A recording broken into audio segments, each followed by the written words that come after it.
Hello friends, मैं विनीता वर्मा स्वागत करती हूँ आपका आपके YouTube channel target TGT home science में। और आज हम पढ़ेंगे अपनी 50 डेज सीरीज की क्लास नंबर 50, जो कि होगी आखिरी। और बहुत ही खुशी है कि हमने जो है बहुत अच्छे से अपना ये जो है 50 डेज सीरीज का जो है सेशन पार कर लिया है। ठीक है, और इसमें आप लोगों ने बहुत ज़्यादा सहयोग दिया है, तो उसका भी बहुत बहुत धन्यवाद आप लोगों का। और देखिए, बहुत ही ज़्यादा इम्पॉर्टेंट चीज़ें इस सीरीज में हम लेकर चले थे, और शुरुआत से लेकर के अंत तक हम बहुत ज़्यादा इम्पॉर्टेंट चीज़ों को इसमें पढ़ाते हुए आए हैं। बेसिक चीज़ें भी थी, और मतलब बहुत ही ज़्यादा निम्न स्तर से लेकर उच्च स्तर तक जैसे ऐसे प्रश्न बनते हैं, श्योर बता रहे हैं कि ये मेरी पूरी एनालाइज थी कि कहाँ से प्रश्न बनते हैं, वही चीज़ें हमने इस सीरीज में उतारी थी। ठीक है, तो ये हम आज जो है अपना सेशन करेंगे लास्ट इसका 50 डे सीरीज का। इसके बाद और देखिए, इसमें थोड़ा सेहत भी खराब थी, इसलिए जो है मैनेजमेंट और न्यूट्रिशन हम स्टार्ट नहीं कर पाए थे। लेकिन फिर भी आज ये लास्ट सीरीज पढ़ाते हुए मुझे बहुत खुशी हो रही है कि हमने अपना ये टारगेट भी पूरा कर लिया। और ईश्वर करें, इस नवरात्र का समय भी चल रहा है और आप लोग माँ के आशीर्वाद से आपका भी जो टारगेट है वहां तक आप पहुंचे। क्योंकि देखिए, अगर मेहनत किसी भी दिशा में हम करते हैं तो जो है वो व्यर्थ नहीं जाता, ये हम कई बार बताए हैं, है ना। इसलिए मेहनत करिए। ये जो है क्या है, तो ये हम जो मेहनत कर रहे हैं, संघर्ष कर रहे हैं, तो सिर्फ नौकरी पाने का ही संघर्ष नहीं होगा ये आपका। ये क्या होगा, संघर्ष खुद को स्थापित करने का होगा, ताकि हम बता सकें कि कमजोर हमारा वक्त है, हम नहीं, है ना। इसलिए हमें क्या करना है, कोशिश अपनी आखिरी सांस तक करनी है ना। और जीत हो या हार हो, ये बात की बात है। अगर हार भी हुई तो उसको भी हम गले लगाएंगे और फिर से दोबारा मेहनत करेंगे। ठीक है, लेकिन इसका मतलब ये नहीं कि डिमोटिवेट कर रहे हैं, हार के बारे में हम सोचेंगे ही नहीं। तो चलिए फिर स्टार्ट करते हैं अपनी सीरीज को। बहुत ही इंपॉर्टेंट फैक्ट है इसमें। और फिर इसके बाद अगले टॉपिक जैसे ही अगर आप चाहेंगे वैसा आप अगर कमेंट करेंगे तो इस अकॉर्डिंग हम पढ़ाएंगे। तो चलिए देखते हैं, हमारी सीरीज का पहला क्वेश्चन है, टॉपिक वाइज होगा इसमें। तो पहला हमारा टॉपिक है वस्त्र विज्ञान, है ना, टेक्सटाइल। तो पहला क्वेश्चन है, निम्नलिखित में से कौन सा रासायनिक अभिक्रिया का उदाहरण नहीं है जिसका उपयोग वस्त्रों के परिष्करण में किया जाता है ना। वस्त्रों के फिनिशिंग में जो है हम ऐसा कौन सा करते हैं कि जिसमें रासायनिक अभिक्रिया का उदाहरण नहीं है। तो देख लेते हैं वस्त्रों पर जो क्रियाएं की जाती हैं, तो रासायनिक कौन सी नहीं है हमारी। तो ऑप्शन हमारा ए है मर्सराइजेशन, बी है कैलेंडरिंग, सी है स्काउरिंग, डी है कार्बोनाइजिंग। तो देखिए, मर्सराइजेशन जो होता है वो भी क्या कहता है, तो वो भी कास्टिक सोडा के द्वारा कहता है, सूती और लिनन के कपड़ों पे करते हैं, है ना। हम करते नहीं, सूती और लिनन के कपड़ों पे हम क्या करते हैं, तो मर्सराइजेशन की प्रक्रिया करते हैं। और किस लिए करते हैं, तो चमक और मजबूती बढ़ाने के लिए करते हैं। और स्काउरिंग क्या होती है, तो ये भी स्काउरिंग भी आप जब समझ लीजिए, यहाँ से प्रश्न भी आया था 2021 टीजीटी में। क्या होता है, तो ये भेड़ के शरीर से क्या होता है, बाल उतारने की प्रक्रिया है ना, स्काउरिंग वो कहलाती है। और कार्बोनाइजिंग आप जानते हैं, उसकी जो है ऊन में जो भी गंदगी होती है, ठीक है, ऊन की जो गंदगी होती है उसको साफ करना, है ना, अनेक प्रकार के केमिकल्स मिला करके उसको जो हम साफ करते हैं वो हमारी कार्बोनाइजिंग कहलाती है। बच क्या रहा है यहाँ हमारा, ऑप्शन बी बच रहा है, वही हमारा करेक्ट आंसर हो जाएगा, कैलेंडरिंग। ठीक है, कैलेंडरिंग में क्या होता है, ताना और बाना सही करके उसको जो है एक आकार प्रदान किया जाता है कपड़े का। तो ये प्रक्रिया जो हमारी है, तो ये वही प्रक्रिया हमारी रासायनिक अभिक्रिया के अंतर्गत नहीं आती, बाकी अन्य सारी जो है हमारी रासायनिक प्रक्रिया के अंतर्गत आती हैं। आई होप आप लोगों को सारी बातें समझ में आ गई होंगी। तो चलिए फिर बढ़ते हैं आगे, नेक्स्ट क्वेश्चन देखते हैं। नेक्स्ट क्वेश्चन हमारा क्या कह रहा है, सल्फ्यूराइज्ड प्रक्रिया का मुख्य उद्देश्य क्या होता है ना। जो सल्फ्यूराइज्ड प्रक्रिया है उसका मुख्य उद्देश्य क्या होता है, अभी हमने बताया ना, ऊपर सल्फ्यूराइजिंग करना और जो है बाल उतारना, वो सॉरी जो ऊपर हमने जो बता दिया है, अभी एक मिनट देख लेते हैं यहाँ पर जो ये बता दिया है हमने, क्या स्काउरिंग है ना, ये हमने सही बताया है। आगे बढ़ते हैं, देखिए यहाँ पर क्या है, सल्फ्यूराइज्ड में सल्फ्यूराइज्ड प्रक्रिया का मुख्य उद्देश्य क्या होता है, तो ये कपड़े का रंग स्थायी बनाना, फिर कपड़े को सिकुड़ने से रोकना, सी है कपड़े की चमक बढ़ाना, डी है कपड़े की लोच बढ़ाना। तो देखिए, सल्फ्यूराइज्ड प्रक्रिया का मुख्य उद्देश्य क्या होता है, तो यहाँ ये देख लेते हैं अपना हम, ऑप्शन क्या है हमारा करेक्ट हो जाएगा आंसर हमारा, एक मिनट, ऑप्शन बी हमारा करेक्ट हो जाएगा, कपड़े को सिकुड़ने से रोकना, है ना। सल्फ्यूराइज्ड में हम क्या करते हैं, इसमें जो है ऐसी हम सज्जा कर देते हैं, कह सकते हैं एक प्रकार से ऐसी फिनिशिंग कर देते हैं जिससे कि कपड़े सिकुड़ते नहीं। बाकी कपड़े को रंग स्थायी बनाने के लिए हम क्या करते हैं, सूती है, लिनन है, तो उसमें नमक का और फिटकरी का प्रयोग करते हैं। ये सारी चीजें हैं। चमक बढ़ाने के लिए क्या करते हैं, तो मर्सराइजिंग प्रक्रिया करते हैं। ठीक है, ये सारी चीजें। फिर चलिए देखते हैं नेक्स्ट क्वेश्चन।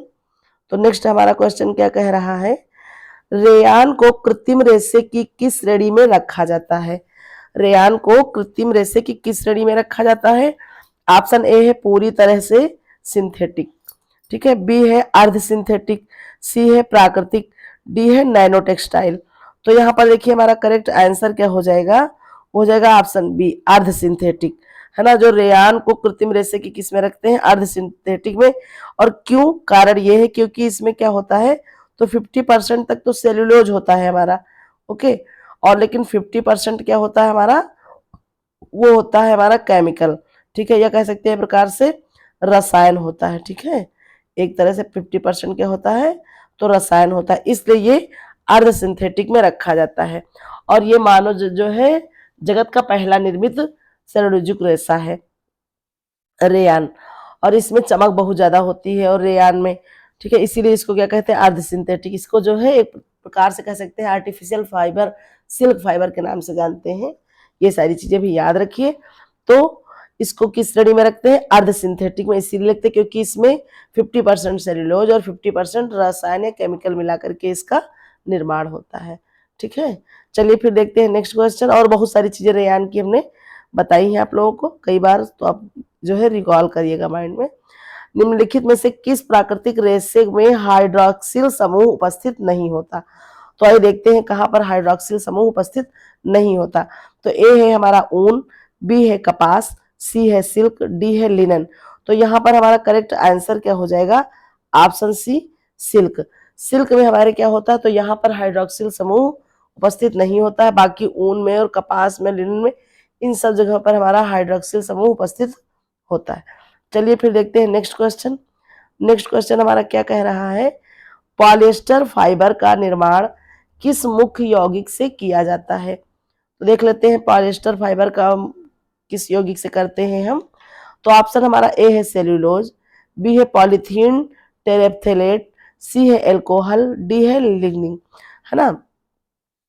तो देखिए यहाँ पर हमारा करेक्ट आंसर क्या हो जाएगा, ऑप्शन बी हो जाएगा पॉलीथीन टेरेप्थेलेट, है ना। इससे क्या होता है, तो पॉलिएस्टर फाइबर का निर्माण किया जाता है। और ये जानते ही आप, ये क्या है, पूर्णतया जो है रासायनिक रेशा है, एक प्रकार से कह सकते हैं पूर्णतया पॉलिएस्टर क्या है, तो पूर्णतया रासायनिक रेशे के अंतर्गत आता है। नेक्स्ट हमारा टॉपिक होगा होम मैनेजमेंट, है ना। होम मैनेजमेंट, और होम मैनेजमेंट क्या है, होम मैनेजमेंट हमारे पेपर कह सकते हैं एक तरह से जान है। इससे सबसे ज्यादा प्रश्न होम मैनेजमेंट, एक्सटेंशन और टेक्सटाइल, ये तीन चीजें अगर आप बहुत, ऐसा कुछ नहीं कि कुछ छोड़ देना है, लेकिन इन तीन चीजों को हमको बहुत अच्छे से मजबूत करना है। और अब हम होम मैनेजमेंट के साथ ही आगे चलेंगे क्लासों में। तो चलिए फिर देखते हैं नेक्स्ट क्वेश्चन, वर्क सिंप्लीफिकेशन, है ना, की संकल्पना किस ग्रह वैज्ञानिक द्वारा दी गई। ठीक है, कार्य सरलीकरण का, वैसे तो आप मार्विन नूनडेल के नाम जानते हैं, लेकिन यहाँ पर देख लेते हैं आंसर हम क्या करेंगे ऑप्शन के अकॉर्डिंग। ए है एलन रिचर्ड, ठीक है, और फिर इसके बाद हमारा बी ऑप्शन है लेविट और म्यूलेन, सी है क्रिस्टीन फीडमैन, डी है मैरी पार्कर फॉलेट। तो यहाँ पर हमारा करेक्ट आंसर क्या हो जाएगा, तो हमारा आंसर होगा ऑप्शन बी लेविट और म्यूलेन। लेविट और म्यूलेन ने क्या किया था, तो वर्क सिंप्लीफिकेशन की संकल्पना दी। चलिए फिर देखते हैं नेक्स्ट क्वेश्चन। नेक्स्ट हमारा क्या कह रहा है, निम्नलिखित में से कौन सा गृह प्रबंधन में प्राथमिक संसाधन, है ना, प्राइमरी रिसोर्स नहीं माना जाता। तो देख लेते हैं ये कि जो प्राथमिक सॉरी क्या नहीं माना जाता है, ये देखते हैं। ए है समय, बी है ऊर्जा, सी है धन, डी है सौंदर्य बोध। तो देखिए जो प्राथमिक संसाधन है क्या नहीं माना जाता उसमें, तो हमारा करेक्ट आंसर हो जाएगा ऑप्शन बी सौंदर्य बोध। सौंदर्य बोध को हम प्राथमिक संसाधन के अंतर्गत नहीं रखेंगे, बाकी अन्य चीजें हमारी उसके अंतर्गत आती हैं। नेक्स्ट आइए देखते हैं क्वेश्चन। नेक्स्ट इंपॉर्टेंट है हमारे लिए क्वेश्चन, काम का सरलीकरण, है ना, किसका अध्ययन करने पर आधारित है ना। वर्क सिंप्लीफिकेशन जो है किसका अध्ययन करने पर आधारित है। तो ऑप्शन ए है शारीरिक और मानसिक तनाव, बी है ऊर्जा और समय की बचत, सी है कार्य कुशलता, डी है उपरोक्त सभी। तो देखिए अगर यहाँ पर बात की जाए तो ऊर्जा और समय की बचत तो होती ही है, लेकिन यहाँ पर अगर ऑप्शन हमारा उपरोक्त सभी ना होता तब ये आता, लेकिन सभी है तो शारीरिक और मानसिक तनाव से भी छुटकारा मिल जाएगा, कार्य कुशलता बढ़ जाएगी, ऊर्जा और समय की बचत होगी। तो इस तरह से हमारा आंसर क्या हो जाएगा करेक्ट, ऑप्शन डी उपरोक्त सभी। ये सारी चीजें वर्क सिंप्लीफिकेशन के अंतर्गत आती हैं। नेक्स्ट आइए देखते हैं क्वेश्चन। नेक्स्ट क्वेश्चन हमारा क्या है, गृह प्रबंधन में डिसीजन मेकिंग की प्रक्रिया का पहला चरण क्या होता है। ठीक है, डिसीजन मेकिंग हम देख लेते हैं। डिसीजन मेकिंग, एक मिनट। तो ऑप्शन हमारा ए है विकल्पों का मूल्यांकन, बी है समस्या की पहचान,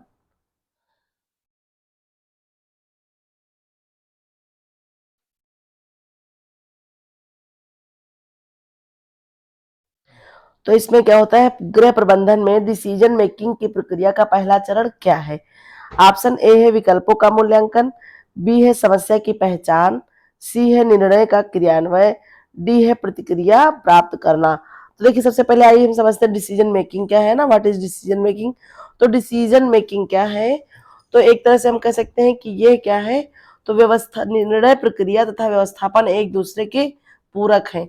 और हम कह सकते हैं डिसीजन मेकिंग क्या है, तो एक तरह से हम कह सकते हैं कि यह एक मानसिक प्रक्रिया है। ओके, क्या है, तो मानसिक प्रक्रिया है हम कह सकते हैं। उसके अलावा आप एक चीज और जान लीजिए कि क्या कहा है, ग्रास एवं कैंडल ने हम कह दें बता दें क्या कहा है, तो इसको कहा है कि निर्णय लेना प्रबंधन का हृदय है। ठीक है, पूरा हमने लिख के ऐसे लिखे दे रहे हैं क्या, कि प्रबंधन का हृदय है। क्या प्रबंधन का हृदय है, तो निर्णय लेना। ठीक है, ग्रास एवं कैंडल ने बताया है यह एक मानसिक प्रक्रिया है और प्रबंधन का हृदय है। ये चीज याद रखेंगे, है ना। इसी बेटन ने क्या कहा है, तो ये भौतिक विज्ञान के अणु के समान है। ठीक है, डिसीजन मेकिंग क्या है, तो भौतिक विज्ञान के अणु के समान है। ये सारी चीजें हम कुछ चीजें ध्यान में रखेंगे। फिर आइए देखते हैं, हम अपने आंसर की तरफ बढ़ते हैं। तो हमारा आंसर क्या हो जाएगा, करेक्ट समस्या की पहचान करना। ठीक है, देखिए इसमें जान डीवी ने क्या बताया है, तो 3 चरण बताए हैं। समस्या क्या है, विकल्प क्या है, उपयुक्त विकल्प क्या है। ठीक है, कितने, तो 3 चरण बताए, ऐसे समझ लीजिए। पहला क्या है, समस्या। ठीक है, समस्या की पहचान, ऐसे भी समझ सकते हैं, पहचान या फिर समस्या क्या है। फिर दूसरा हो जाएगा विकल्प। ठीक है, विकल्प क्या है। फिर तीसरा हो जाएगा उपयुक्त विकल्प। ठीक है, उपयुक्त विकल्प, तो ये सारी चीज, ये 3 चीजें हो गई हमारी। ठीक है, निर्णय के अंतर्गत आती हैं। ठीक है, निर्णय का क्या, निर्णय की स्थायी प्रकृति, पारस्परिक संबंध, पारिवारिक विशेषता, संसाधन, निर्णयकर्ता की विचारधारा आदि, ये सारी चीजें निर्भर होती हैं। आई होप आप लोगों को अच्छे से क्लियर हो गया होगा, है ना। आई होप आप लोगों को अच्छे से क्लियर होगा कि क्या क्या चीजें इसके अंतर्गत आती हैं। फिर चलिए देखते हैं नेक्स्ट क्वेश्चन क्या कह रहा है। नेक्स्ट क्वेश्चन है हमारा, बजट निर्माण में zero based budgeting. Okay, budget निर्माण में जीरो बेस्ड बजटिंग का क्या अर्थ होता है। ऑप्शन देख लेते हैं। ए है सभी खर्चों का अनुमान शून्य से शुरू होता है। नेक्स्ट ऑप्शन है हमारा, कोई बचत नहीं की जाती। सी है पहले से तय योजनाओं का उपयोग किया जाता है। डी है केवल मूलभूत आवश्यकताओं को ही ध्यान में रखा जाता है। तो यहाँ पर देखिए हमारा करेक्ट आंसर क्या होने वाला है, सभी खर्चों का अनुमान शून्य से शुरू होता है ना, ऑप्शन ये हमारा क्या होता है, तो ये हो जाएगा हमारा जीरो बजटिंग। ठीक है, जीरो बजटिंग क्या है, तो यही है, सभी खर्चों का अनुमान शून्य से शुरू किया जाता है। चलिए फिर देखते हैं नेक्स्ट क्वेश्चन, नेक्स्ट टॉपिक के साथ। नेक्स्ट टॉपिक है हमारा बाल विकास। ठीक है, इसका क्वेश्चन हम देखते हैं, किस मनोवैज्ञानिक ने कॉग्निटिव डेवलपमेंट की थ्योरी दी है। ठीक है, कॉग्निटिव डेवलपमेंट का मतलब क्या होता है, यहाँ समझ लीजिए संज्ञानात्मक। ठीक है, संज्ञानात्मक थ्योरी, ये आप लोग समझते रहिए। तो किस मनोवैज्ञानिक दी है, ए है पियाजे, बी है फ्रायड, सी है वाइगोत्स्की, डी है वॉल्बी। तो आप लोग जानते हैं फ्रायड ने मनोविश्लेषणात्मक दी है, वाइगोत्स्की ने सामाजिक सांस्कृतिक दी है। ठीक है, तो यहाँ पर करेक्ट आंसर क्या हो जाएगा, ऑप्शन ए पियाजे। जीन पियाजे महोदय जी ने संज्ञानात्मक थ्योरी या कॉग्निटिव डेवलपमेंट थ्योरी दी है। चलिए फिर देखते हैं नेक्स्ट क्वेश्चन। नेक्स्ट क्वेश्चन हमारा क्या कह रहा है, नवजात शिशु में किस प्रकार की अभिक्रिया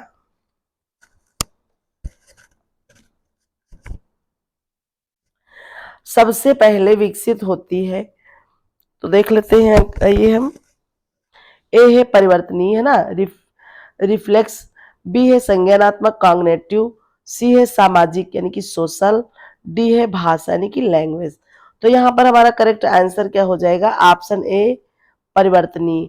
ठीक है, रिफ्लेक्स यानी कि नवजात शिशु में जो अभिक्रिया का सबसे पहले विकसित होती है वो कैसी होती है, वो परिवर्तनीय होती है ना, रिफ्लेक्सिबल होती है, वो परिवर्तित होती रहती है, ये चीज समझ में आनी चाहिए। फिर चलिए नेक्स्ट क्वेश्चन है हमारा संप्रक्तता सिद्धांत। ठीक है, अटैचमेंट थ्योरी, ऐसे समझ लीजिए संप्रक्तता सिद्धांत या अटैचमेंट थ्योरी किसने प्रतिपादित की? ऑप्शन ए है कोहलबर्ग, बी है बॉल्बी, सी है स्किनर, डी है ब्रूनर। तो देखिए यहाँ पर हमारा करेक्ट आंसर क्या हो जाएगा, ऑप्शन बी बॉल्बी, है ना, जॉन बॉल्बी ने क्या किया, तो अटैचमेंट थ्योरी इनकी है। बाकी कोहलबर्ग का आप जानते हैं क्या है, तो नैतिक विकास है। स्किनर का क्या है, तो क्रिया प्रसूत सिद्धांत है, ये भी आप लोग जान रहे हैं अच्छे से। ठीक है, तो चलिए फिर इस तरह से देखते हैं नेक्स्ट क्वेश्चन। नेक्स्ट क्वेश्चन हमारा क्या है, 6 से 12 वर्ष की आयु में मुख्य रूप से किस प्रकार की बुद्धि विकसित होती है?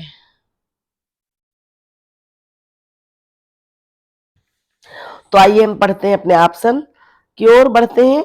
ए है ठोस संक्रियात्मक बुद्धि, है ना, कॉन्क्रीट ऑपरेशनल, बी है औपचारिक संक्रियात्मक बुद्धि, फॉर्मल ऑपरेशनल, सी है पश्चातवर्ती बुद्धि यानी कि पोस्ट कन्वेंशनल, डी है संवेगात्मक बुद्धि, इमोशनल इंटेलिजेंस, है ना। तो यहाँ पर हमारा करेक्ट आंसर क्या होने वाला है, ऑप्शन ए हो जाएगा यहाँ पर हमारा करेक्ट आंसर, ठोस संक्रियात्मक बुद्धि, कांक्रीट जो है ऑपरेशनल, है ना, कांक्रीट ऑपरेशनल में क्या होता है, तो ये जो है हमारी क्या है, तो 6 से 12 वर्ष की आयु मुख्य रूप से इस समय बुद्धि हमारी क्या होती है, तो विकसित होती है। चलिए फिर देखते हैं एक तरह से नेक्स्ट क्वेश्चन अपना। Next question, John of proximal development की संकल्पना किसने दी? ए है ब्रूनर, बी है वाइगोस्की, सी है वॉल्बी, डी है गार्डनर। ठीक है, तो करेक्ट आंसर यहाँ हमारा क्या हो जाएगा, तो हो जाएगा ऑप्शन बी वाइगोस्की। वाइगोस्की की क्या है, तो जेडपीडी कह सकते हैं, या जोन ऑफ प्रॉक्सिमल डेवलपमेंट इन्हीं की संकल्पना है। ठीक है, और एक चीज है इसके फोल्डिंग, है ना, वो भी इन्हीं की है। चलिए नेक्स्ट क्वेश्चन नेक्स्ट टॉपिक के साथ देखते हैं। नेक्स्ट टॉपिक हमारा क्या है, एक्सटेंशन एजुकेशन यानी कि प्रसार शिक्षा। इसमें हम देख लेते हैं diffusion of innovation. Diffusion of innovation सिद्धांत के प्रतिपादक कौन है? ऑप्शन ए है रोजर्स, बी है लेविन, सी है ब्रूनर, डी है स्किनर। तो यहाँ पर भी हमारा करेक्ट आंसर क्या हो जाएगा, तो वो आंसर होगा हमारा option A Rogers. Carl Rogers ने क्या दिया है, तो डिफ्यूजन ऑफ इनोवेशन की थ्योरी प्रतिपादित की है।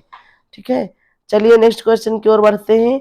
नेक्स्ट क्वेश्चन हमारा क्या है, triangular communication model. Okay, triangular communication model किसके द्वारा प्रतिपादित किया गया है? ऑप्शन ए है एरिस्टोटल, बी है सैनन और वीवर मॉडल, सी है बार्लो, डी है रोजर्स।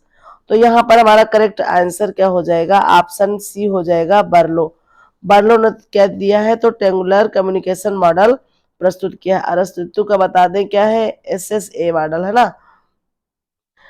यानी कि सेंडर, स्पीकर, नर और ऑडियंस ये भी कह सकते हैं, या सार्वभौमिकता कह सकते हैं, या फिर सीधे किसी भी माध्यम की बात नहीं की है, सीधे सीधे 3 तत्व अरिस्टोटल ने कह सकते हैं। अरस्तु ने कितने तत्व बताए हैं, तो 3 तत्व बताए हैं। ठीक है, एक वक्ता क्या हो जाएगा आपका, वक्ता, एक होता है श्रोता, और एक होता है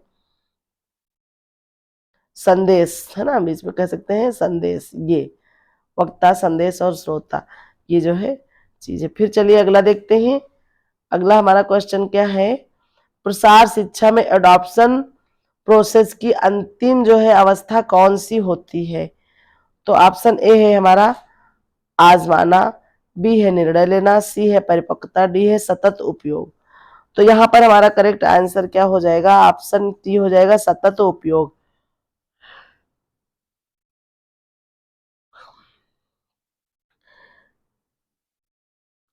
इसमें क्या होता है, प्रसार शिक्षा में अडॉप्टेशन प्रोसेस की अंतिम अवस्था सतत उपयोग की होती है। ठीक है, चलिए फिर देखते हैं नेक्स्ट क्वेश्चन। नेक्स्ट क्वेश्चन हमारा क्या है, एक्सटेंशन ऑफ प्रोग्राम प्लानिंग का पहला चरण क्या होता है। ए है समस्या की पहचान, बी है संसाधन उपलब्धता, सी है कार्यक्रम कार्यान्वयन, डी है प्रतिक्रिया। तो यहाँ पर हमारा करेक्ट आंसर क्या हो जाएगा, ऑप्शन ए हो जाएगा, समस्या की पहचान करना। देखिए क्या है, तो जो भी प्रसार शिक्षा का प्रोग्राम है, जो भी चीज होगी उसमें हम सबसे पहले क्या करेंगे, समस्या की पहचान करेंगे। चलिए फिर देखते हैं नेक्स्ट क्वेश्चन। नेक्स्ट क्वेश्चन हमारा क्या है, कम्युनिटी डेवलपमेंट प्रोग्राम भारत में कब प्रारंभ हुआ। ठीक है, कम्युनिटी डेवलपमेंट प्रोग्राम कब भारत में शुरू हुआ। ऑप्शन देख लेते हैं, 1952, 1947, 1965, 1970। तो यहाँ पर भी हमारा करेक्ट आंसर क्या हो जाएगा, ऑप्शन ए हो जाएगा 1952।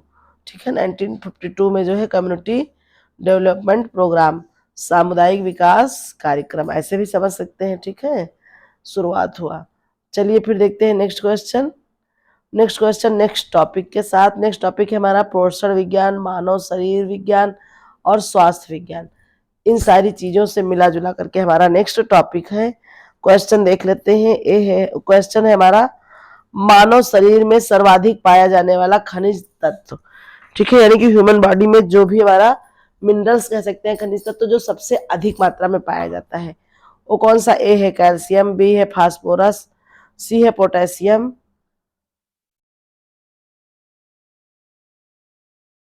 डी है सोडियम। तो यहाँ पर हमारा करेक्ट आंसर क्या हो जाएगा, ऑप्शन ए कैल्शियम। ठीक है, नेक्स्ट क्वेश्चन है, कौन सा विटामिन रक्त के थक्के बनाने में सहायक होता है। बहुत ही इंपॉर्टेंट क्वेश्चन, बहुत ही सरल प्रश्न है, सीधा शब्दों में सब रखा हुआ है। आइए देख लेते हैं। विटामिन ए, विटामिन के, विटामिन डी, विटामिन बी12। तो यहाँ करेक्ट आंसर क्या हो जाएगा, ऑप्शन बी विटामिन के। इसी की जो है कमी से रक्त का थक्का नहीं जमता। चलिए फिर देखते हैं next question. Basal metabolic rate को किसका मापक माना जाता है। किसका मापक माना जाता है ये देख लेते हैं। ए है ऊर्जा व्यय, बी है वसा संचय, सी है पोषण स्थिति, डी है जल संतुलन। तो ये देखते हैं बेसल मेटाबॉलिक रेट को किसका मापक माना जाता है। तो करेक्ट आंसर हमारा क्या होने वाला है, ऑप्शन ए ऊर्जा व्यय को। ठीक है, ऊर्जा व्यय को क्या करता है, तो ये रोकता है। चलिए फिर देखते हैं नेक्स्ट क्वेश्चन। नेक्स्ट क्वेश्चन हमारा क्या है, कौन सा हार्मोन रक्त शर्करा को नियंत्रित करता है। ठीक है, यानी कि कौन सा ऐसा हार्मोन है जो रक्त शर्करा को नियंत्रित करता है। ए है इंसुलिन, बी है एड्रेनालिन, सी है थायरॉक्सिन, डी है ग्लूकागॉन। तो यहाँ पर हमारा करेक्ट आंसर क्या हो जाएगा, ऑप्शन ए हो जाएगा इंसुलिन। इंसुलिन क्या करता है, तो ये जो है कह सकते हैं एक प्रकार से ये हमारे रक्त में शर्करा की मात्रा को नियंत्रित करता है। थायरॉक्सिन जो है क्या होता है, तो ये आयोडीन को नियंत्रित करता है। ठीक है, ये सारी चीजें हैं, देख लेंगे हम। फिर चलिए देखते हैं नेक्स्ट क्वेश्चन। नेक्स्ट क्वेश्चन क्या है, मानव रक्त में कौन सा तत्व ऑक्सीजन का परिवहन करता है। ठीक है, तो देख लेते हैं कौन सा तत्व परिवहन करता है। ए है हीमोग्लोबिन, बी है ग्लूकोज, सी है एल्ब्यूमिन, डी है फाइब्रिनोजन। तो यहाँ पर हमारा करेक्ट आंसर क्या हो जाएगा, ऑप्शन ए हो जाएगा हीमोग्लोबिन। हीमोग्लोबिन क्या करता है, मानव रक्त में ऑक्सीजन का परिवहन करता है। कौन करता है, तो ये करता है हीमोग्लोबिन। ठीक है, चलिए फिर देखते हैं नेक्स्ट क्वेश्चन। नेक्स्ट क्वेश्चन है हमारा नेक्स्ट टॉपिक के साथ, न्यूट्रिशन साइंस। हमारा नेक्स्ट टॉपिक होगा न्यूट्रिशन साइंस या कह सकते हैं पोषण विज्ञान। तो इसका ये प्रश्न देख लेते हैं, प्रोटीन गुणवत्ता मापन के लिए कौन सा मापक या मानक सबसे अधिक उपयुक्त माना जाता है ना। प्रोटीन गुणवत्ता मापन के लिए कौन सा मानक सबसे अधिक उपयुक्त माना जाता है। तो ये देखते हैं, तो हमारे ऑप्शन कौन कौन से हैं, ऑप्शन देख लेते हैं फिर आंसर देखेंगे। नाइट्रोजन संतुलन परीक्षण, बी है जैविक मान या कह सकते हैं बायोलॉजिकल वैल्यू, सी है हमारा प्रोटीन दक्षता अनुपात यानी कि प्रोटीन इफिशिएंसी रेशियो, फिर डी है शुद्ध प्रोटीन उपयुक्तता यानी कि नेट प्रोटीन यूटिलाइजेशन। ठीक है, तो यहाँ पर हमारा करेक्ट आंसर क्या होने वाला है, ऑप्शन बी हमारा करेक्ट आंसर हो जाएगा, जैविक मान यानी कि बायोलॉजिकल वैल्यू, ये हमारा करेक्ट आंसर हो जाएगा। फिर चलिए देखते हैं नेक्स्ट क्वेश्चन। नेक्स्ट क्वेश्चन क्या कह रहा है हमारा, विटामिन B12 की कमी से कौन सा रोग उत्पन्न होता है। तो देख लेते हैं option, beriberi, scurvy, pernicious anaemia, रतौंधी। यहाँ सही कर लीजिएगा, रतौंधी। ठीक है, तो यहाँ पर हमारा करेक्ट आंसर क्या होने वाला है, आंसर देख लेते हैं, ऑप्शन हो जाएगा सी, पर्नीशियस एनीमिया। पर्नीशियस एनीमिया का किसकी कमी से होगा, तो वो विटामिन B12 की कमी से होगा। बाकी स्कर्वी आप जानते हैं विटामिन सी की कमी से, रतौंधी जानते हैं विटामिन ए की कमी से, बेरी बेरी विटामिन बी की कमी से होता है। तो ये सारी चीजें आप देखते हुए चलेंगे। देखिए इस तरह से बार बार पढ़ते रहने से क्या होगा, तो जितने भी इंपॉर्टेंट चीजें हैं वो माइंड में रिकॉल होती हुई चलेंगी। तो ऐसे में जो है आसानी रहेगी आप लोगों को। चलिए फिर देखते हैं नेक्स्ट क्वेश्चन। नेक्स्ट क्वेश्चन हमारा क्या है, आईडीए रिकमेंडेड डाइटरी अलाउंस की परिभाषा क्या है। ए है संतुलित आहार की मात्रा, बी है किसी पोषक तत्व की वह मात्रा जो 97 से 98% स्वस्थ व्यक्तियों की आवश्यकताओं को पूरा करे, फिर है किसी पोषक तत्व की न्यूनतम आवश्यकता। तो यहाँ पर देखिए डी है ऊष्मा उत्पादन की का मानक।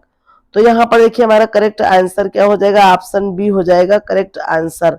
ठीक है, बी, किसी पोषक तत्व की वह मात्रा जो 97 से 98% स्वस्थ व्यक्तियों की आवश्यकताओं को पूरा करे, ये हमारा करेक्ट आंसर हो जाएगा। चलिए फिर देखते हैं नेक्स्ट क्वेश्चन। नेक्स्ट क्वेश्चन क्या है, क्वासियोरकर। ठीक है, क्वासियोरकर मुख्यतः किसकी कमी से होता है। ए है कार्बोहाइड्रेट, बी है प्रोटीन, सी है वसा, डी है खनिज। तो यहाँ पर देखिए हमारा करेक्ट आंसर क्या हो जाएगा, ऑप्शन बी प्रोटीन। ठीक है, क्वासियोरकर जो होता है किसी कमी से होता है, तो ये प्रोटीन की कमी से हो जाता है। और यहीं पर अगर बात आ जाती मैरस्मस की, तो जब मैरस्मस की बात आती तो यहाँ पर क्या हो जाता है, हम यहाँ पर लिखे दे रहे हैं, मरासमस जब बात आती तो यहाँ पर हम काहे काहे कमी होती, तो प्रोटीन प्लस ऊर्जा या कह सकते हैं कैलोरी, दोनों की कमी जब हो जाती तो कौन सा रोग हो जाता है, मरासमस रोग। ठीक है, चलिए फिर देखते हैं नेक्स्ट क्वेश्चन।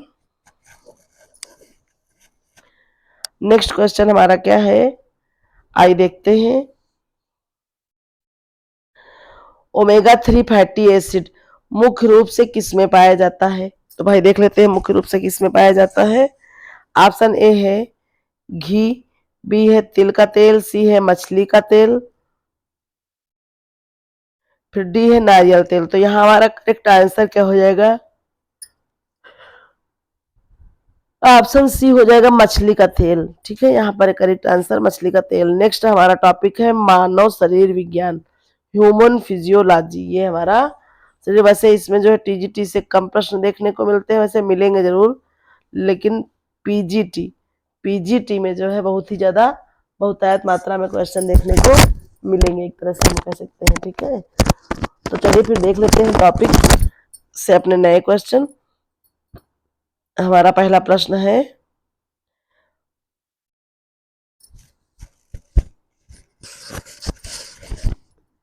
मानव शरीर में रक्त परिसंचरण को सबसे पहले किस मनोवैज्ञानिक ने समझाया था। ए है विलियम हार्वे,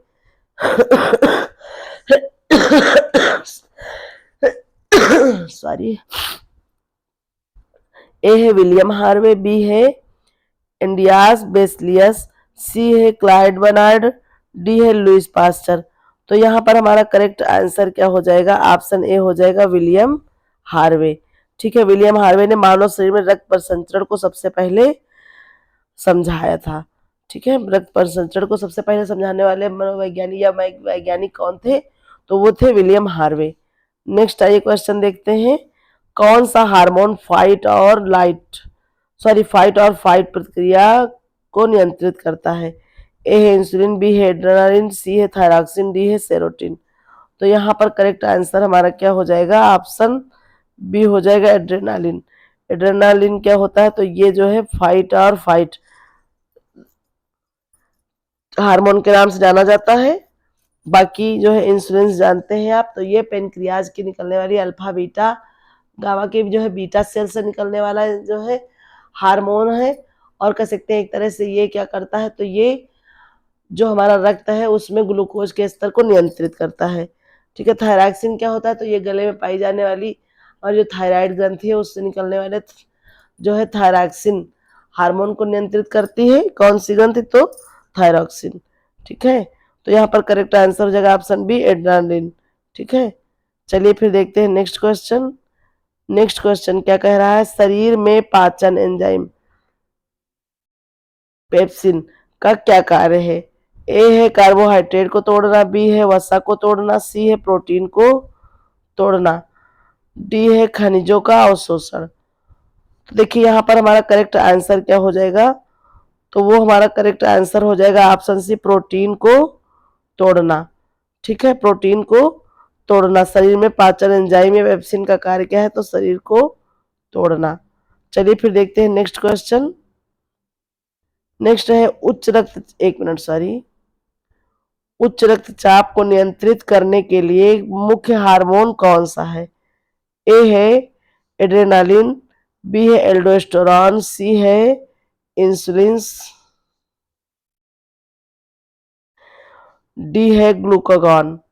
ठीक है, तो करेक्ट आंसर हमारा यहाँ क्या हो जाएगा, तो वो हो जाएगा ऑप्शन बी एल्डिएस्टेरॉन। ठीक है, करेक्ट आंसर क्या हो जाएगा, एल्डिएस्टेरॉन। चलिए फिर देखते हैं नेक्स्ट क्वेश्चन। मानव शरीर में सर्वाधिक मात्रा में पाई जाने वाली प्रोलैक्टिन जो है, सॉरी, पाया जाने वाला प्रोटीन कौन सा है ना, मानव शरीर में सर्वाधिक मात्रा में पाई जाने वाली प्रोटीन कौन सी है। ए है एल्बुमिन, बी है हीमोग्लोबिन, सी है कोलेजन, डी है मायोग्लोबिन। तो यहाँ पर करेक्ट आंसर क्या हो जाएगा, एक मिनट,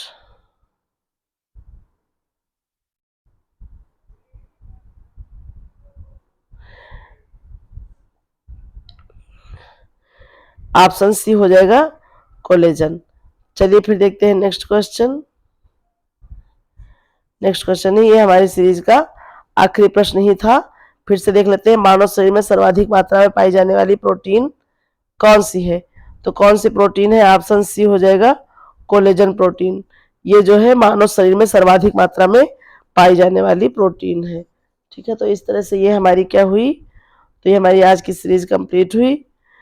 अब क्या करेंगे, तब तक के लिए धन्यवाद। मिलते हैं फिर नेक्स्ट वीडियो में नए जोश के साथ, और एक तरह से कह सकते हैं कि पढ़ाई पर और ज़्यादा मेहनत करने की ज़रूरत है। आप लोगों को, सभी लोगों को थोड़ा सा और फोकस अपना बढ़ाइए, क्योंकि देखिए मार्च बीत गया, अप्रैल भी जो है स्टार्ट हो गया, तो हमें क्या करना है, थोड़ा ज़्यादा मेहनत करनी होगी। कदमों को अपनी, कह सकते हैं जो चाल है हमारी, उसको थोड़ा और तेज करना होगा।